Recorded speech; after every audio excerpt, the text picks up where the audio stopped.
아빠 휴대폰이 식탁 위에 놓여 있었습니다. 평소에는 늘 손에 들고 계시던 아빠였습니다. 외출할 때도, 화장실에 갈 때도, 심지어 잠들기 직전까지도 휴대폰을 확인하시던 분이었습니다. 그런 아빠가 휴대폰을 두고 가셨다는 것 자체가 이상했습니다. 아빠, 휴대폰 두고 가셨어. 아내에게 그렇게 말하며 무심히 집어들었습니다. 화면은 꺼져 있었고 진동도 없었습니다. 그저 거기에 조용히 놓여 있을 뿐이었습니다. 배터리가 거의 없다는 표시가 먼저 눈에 들어왔습니다. 빨간색 경고등이 깜빡이고 있었습니다. 그리고 그 다음 알림 하나가 보였습니다. 문자 메시지 작성 중. 처음에는 별로 신경 쓰지 않았습니다. 누구나 쓰다만 문장 하나쯤은 있으니까요. 저도 종종 문자를 쓰다가 다른 일에 정신이 팔려서 그대로 두는 경우가 있었습니다. 아빠도 마찬가지였을 거라고 생각했습니다. 별거 아니겠지.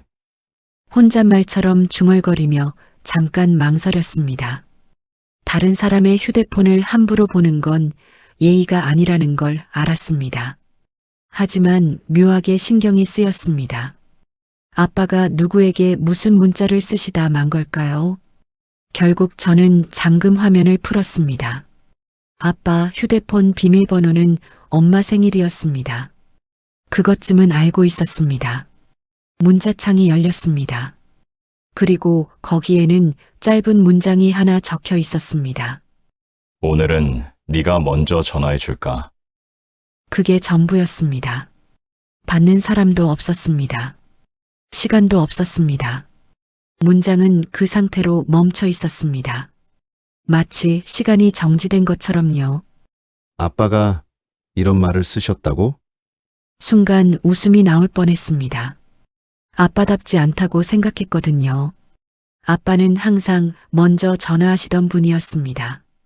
아침에도, 점심때도, 저녁에도, 심지어 제가 바쁘다고 말씀드렸을 때도 아빠는 그래도 밥은 먹었냐? 하며 전화를 거셨습니다. 그런 아빠가 네가 먼저 전화해 줄까? 라는 말을 쓰셨다는 게 어색했습니다. 저는 휴대폰을 다시 내려놓았습니다. 그리고 스스로에게 말했습니다. 그냥 쓰다 만 거야. 의미 없어.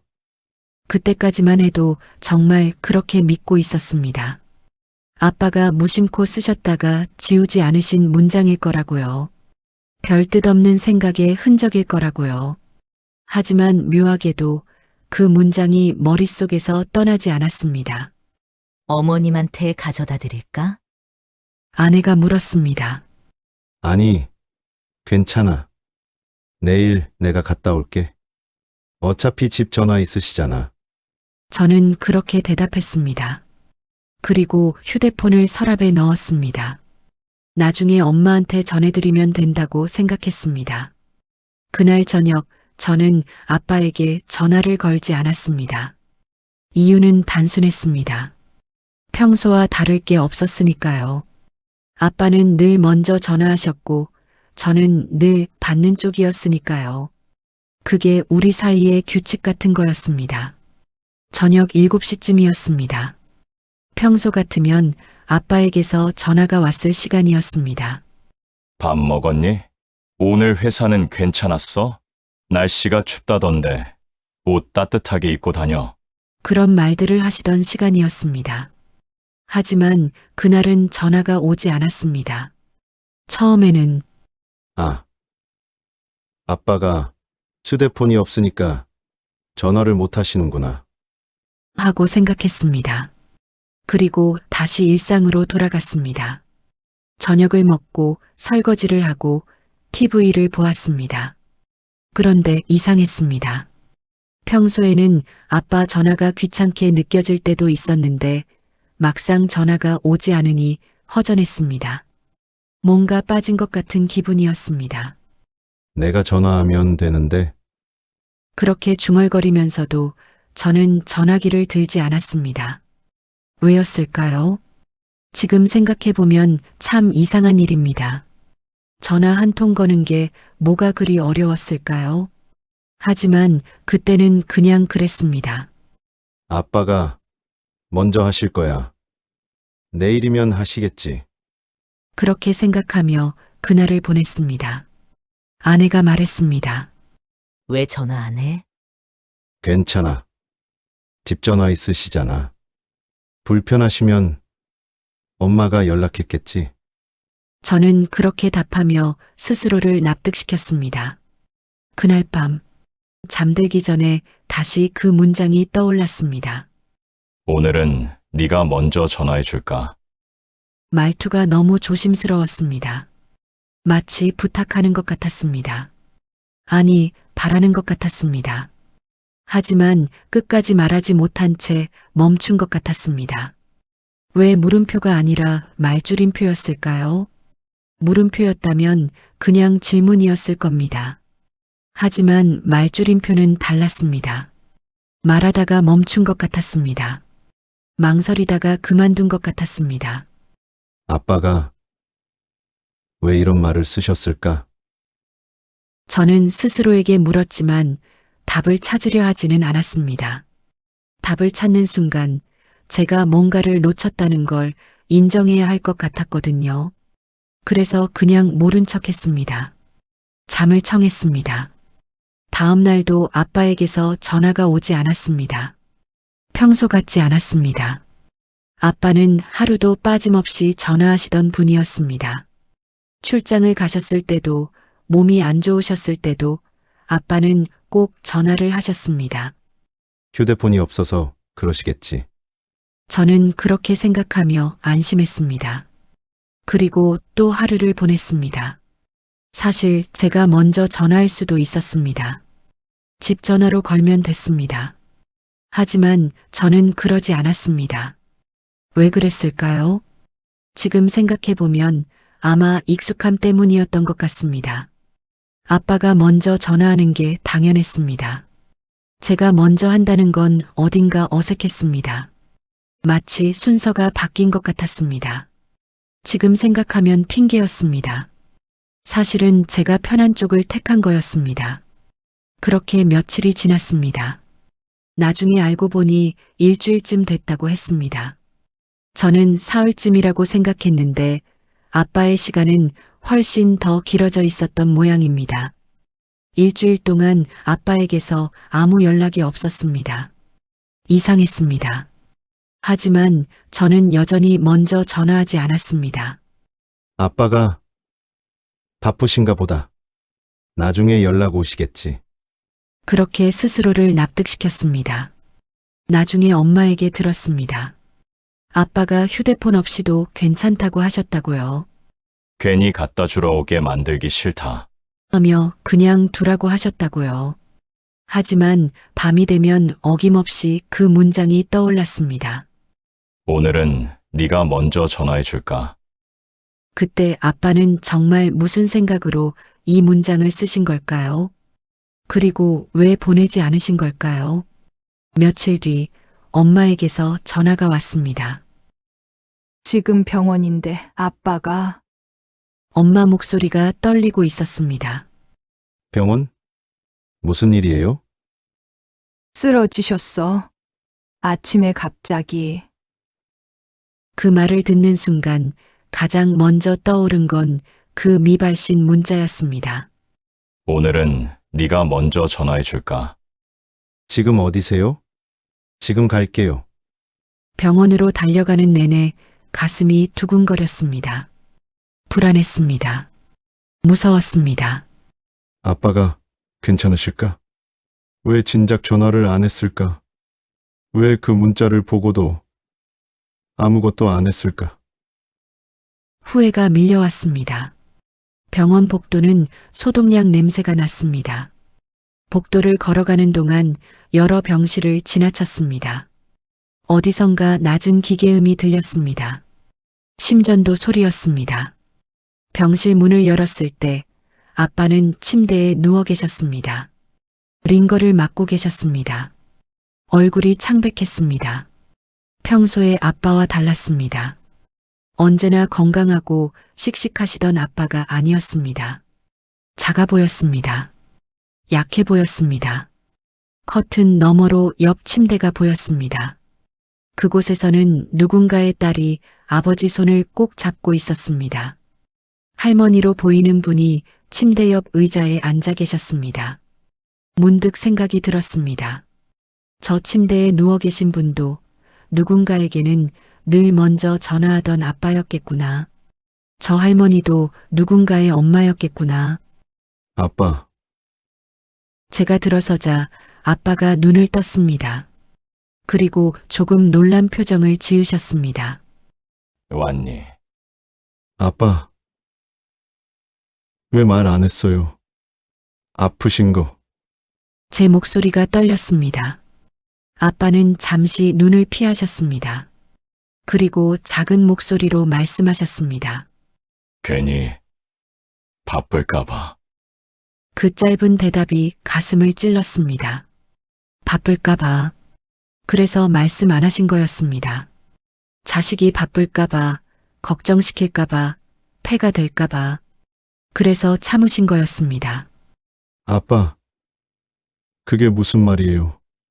제가 얼마나 바쁘다고. 넌 원래 바쁘잖니. 회사도 있고 집안일도 있고. 아빠 목소리는 여전히 작았습니다. 변명하는 것 같았습니다. 아니, 변명도 아니었습니다. 그냥 당연하다는 듯이 말씀하셨습니다. 언제부터 아프셨대? 엄마가 옆에서 말했습니다. 글쎄, 한 일주일 전쯤, 아니, 좀 더 됐나? 일주일. 그때 떠올랐습니다. 제가 그 미발신 문자를 본 게 바로 일주일 전쯤이었습니다. 그럼 그때부터.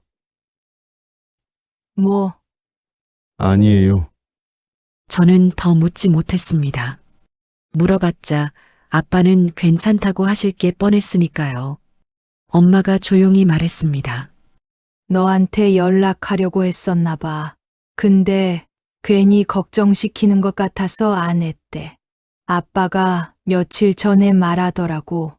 애가 전화 한 번만 먼저 해줬어도 좋았을 텐데 하고. 엄마는 잠시 말을 멈췄습니다. 그리고 덧붙였습니다. 아빠는 원래 그런 사람이야. 먼저 전화는 해도 먼저 아프다고 말은 못하는 사람이야. 그 순간 모든 게 연결됐습니다. 아빠가 쓰신 그 문장, 오늘은 네가 먼저 전화해 줄까? 그건 단순한 생각이 아니었습니다. 바람이었습니다. 간절한 바람이었습니다. 아파도 먼저 말씀하지 못하시는 아빠였습니다. 도움이 필요해도 부탁하지 못하시는 아빠였습니다. 그래서 그냥 기다리셨던 겁니다. 자식이 먼저 연락해 주기를, 먼저 물어봐 주기를 기다리셨던 겁니다. 하지만 저는 그 기다림을 몰랐습니다. 아니, 알면서도 모른 척 했습니다. 아빠. 미안해요. 뭐가? 제가 전화 먼저 했어야 했는데. 아빠는 고개를 저으셨습니다. 괜찮아. 넌 바쁘니까. 그 말이 더 가슴 아팠습니다. 저는 정말 그렇게 바빴을까요? 전화 한 통 할 시간도 없을 만큼 바빴을까요? 아니었습니다. 그냥 익숙함에 기대어 게을렀던 겁니다. 아빠가 항상 먼저 연락하시니까 저는 기다리기만 하면 됐습니다. 아빠가 항상 물어봐 주시니까 저는 대답만 하면 됐습니다. 그게 편했습니다. 그래서 그렇게 살았습니다. 병실 창밖으로 해가 지고 있었습니다. 붉은 노을이 커튼 사이로 비쳐 들어왔습니다. 복도에서는 간호사들이 차트를 들고 바삐 움직였습니다. 저녁 회진 시간이 가까워지고 있었습니다. 그날 밤 집으로 돌아와서 저는 아빠 휴대폰을 다시 켰습니다. 배터리를 충전하고 전원을 켰습니다. 그리고 문자창을 열었습니다. 그 문장이 여전히 거기 있었습니다. 오늘은 네가 먼저 전화해 줄까? 이제야 알았습니다. 보내지 않은 게 아니라 보내지 못한 문장이었다는 걸. 아빠는 분명 이 문장을 쓰면서 망설이셨을 겁니다. 이걸 보내도 될까? 애가 부담스러워하지 않을까? 너무 의존하는 것 같지 않을까? 그렇게 고민하시다가 결국 보내지 못하셨을 겁니다. 그리고 그냥 기다리셨을 겁니다. 혹시 아들이 먼저 전화해 주지 않을까 하고. 하지만 저는 전화하지 않았습니다. 아빠가 바라던 그 먼저를 저는 단 한 번도 해드리지 않았습니다. 문자창을 보면서 한참을 있었습니다. 그리고 새로운 문자를 쓰기 시작했습니다. 아빠, 미안해요. 이제부터는 제가 먼저 할게요. 전화도 연락도 다 제가 먼저 할게요. 손가락이 떨렸습니다. 이상했습니다. 평소에 문자 쓰는 건 어렵지 않은 일이었는데 그날은 한 글자 한 글자가 무겁게 느껴졌습니다. 문자를 다 쓰고 나서도 한참을 망설였습니다. 보내기 버튼을 누르지 못했습니다. 아빠가 보시면 뭐라고 하실까? 이상하다고 생각하시지 않을까? 하지만 결국 전송했습니다. 그리고 엄마에게도 전화했습니다. 엄마, 아빠한테 문자 보냈어요. 휴대폰 드리면 확인해 보시라고 해요. 그래, 알았어. 다음 날 아침 아빠에게서 답장이 왔습니다. 그래, 고맙다. 짧은 답장이었습니다. 하지만 그 안에 담긴 마음은 길게 느껴졌습니다. 그날부터 저는 매일 아빠에게 먼저 전화했습니다. 아침에 출근하면서, 점심 먹고 나서, 퇴근하고 집에 오면서. 처음에는 어색했습니다. 제가 먼저 아빠, 밥 먹었어요? 라고 묻는 게 낯설었습니다. 하지만 며칠 지나니 익숙해졌습니다. 그리고 놀라운 걸 발견했습니다. 아빠 목소리가 달라졌습니다. 예전보다 밝아졌습니다. 힘이 생겼습니다. 오늘 회사는 어땠니? 오늘 날씨 좋더라. 산책 다녀왔어. 저녁에 네가 좋아하는 생선찌개 끓였는데 주말에 올래? 전에는 아빠가 항상 물어보시기만 했는데 이제는 아빠도 당신 이야기를 하셨습니다. 제가 먼저 물어보니까 아빠도 편하게 말씀하시는 것 같았습니다. 어느 날 저녁 아빠가 말씀하셨습니다. 요즘 네가 먼저 전화해서 좋구나. 아빠, 당연한 건데요. 아니야. 당연한 게 아니야. 네가 바쁜데 시간 내서 전화해 주는 거잖니. 아빠, 저 그렇게 안 바빠요. 아빠는 웃으셨습니다. 그 웃음소리가 예전과 달랐습니다. 더 편안했습니다. 더 행복해 보였습니다. 올해가 며칠 남지 않았습니다. 한 해를 돌아보니 참 많은 일이 있었습니다. 하지만 가장 기억에 남는 건 아빠 휴대폰에 남아있던 그 미발신 문자였습니다. 그 문장 하나가 제 삶을 바꿔놓았습니다. 우리는 종종 말하지 않아도 아는 사이라고 스스로를 안심시킵니다. 가족이니까, 부모 자식 사이니까 당연히 알 거라고 생각합니다. 하지만 어떤 마음은 말로 건네지 않으면 끝내 전달되지 않습니다. 바쁠까봐. 괜찮을 거야. 나중에 해도 되겠지? 그런 생각들이 쌓이고 쌓이면 결국 후회가 됩니다. 저도 그랬습니다. 아빠가 항상 먼저 연락하시니까 저는 당연하게 여겼습니다. 제가 먼저 할 필요를 느끼지 못했습니다. 하지만 그건 제 착각이었습니다. 아빠도 기다리고 계셨습니다. 자식이 먼저 연락해 주기를, 먼저 안부를 물어봐 주기를 바라고 계셨습니다. 다만 말씀하지 못하셨을 뿐이었습니다. 그 미발신 문자는 아직도 아빠 휴대폰 어딘가에 남아 있습니다. 저는 그걸 지우지 말라고 부탁드렸습니다. 가끔 그 문장을 보면서 제가 얼마나 많은 걸 당연하게 여기고 살았는지 되돌아보고 싶었습니다. 오늘은 네가 먼저 전화해 줄까? 이제는 제가 먼저 합니다. 전화도 문자도 안부도 먼저 묻고 먼저 챙기고 먼저 걱정합니다. 그리고 깨달았습니다. 먼저 하지 않은 연락은 언젠가 후회로 돌아온다는 걸. 당연하다고 생각한 관계는 어느 순간 사라질 수도 있다는 걸. 여러분은 오늘 누구에게 먼저 연락하셨나요? 미루고 있는 전화가 있지는 않으신가요? 말하지 않아도 알 거라고 믿고 계신 마음이 있지는 않으신가요? 올해가 끝나기 전에, 아니, 오늘이 끝나기 전에 그 마음을 전하시길 바랍니다. 먼저 하는 연락이 때로는 누군가에게 가장 큰 위로가 될 수 있으니까요. 오늘 이야기는 여기까지입니다. 혹시 이 이야기를 들으시면서 떠오른 분이 계신가요? 연락하고 싶은 사람이 생기셨나요?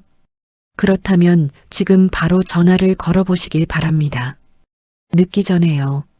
작은 연락 하나가 누군가의 하루를 밝게 만들 수 있습니다. 작은 안부 하나가 누군가의 외로움을 덜어줄 수 있습니다. 오늘 이야기가 마음에 드셨다면 이곳에 조용히 머물러 주셔도 좋겠습니다. 구독은 다음 이야기를 놓치지 않는 방법일 뿐이니까요. 댓글로는 여러분이 오늘 떠올린 그 사람을 조용히 적어주셔도 괜찮습니다. 여러분은 오늘 누구에게 먼저 연락하실 건가요? 황금빛 노을은 앞으로도 여러분의 마음을 어루만지는 이야기를 들려드리겠습니다. 다음 이야기에서 또 만나요. 건강하세요. 그리고 사랑하는 사람들에게 먼저 마음을 전하세요. 감사합니다.